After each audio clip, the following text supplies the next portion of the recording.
The war between Russia and Ukraine is still hot. Ukrainian drones attack oil depot in St. Petersburg, Russia. The Russian Defense Ministry confirmed drone strikes near Moscow.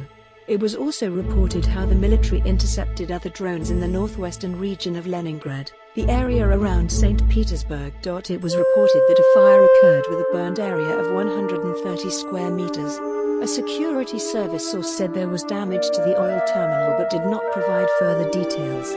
During the operation, one of the drones flew over Valdai, where the private residences of the Rothenberg family, Kovalchuk, and one of Putin's palaces are located, they added.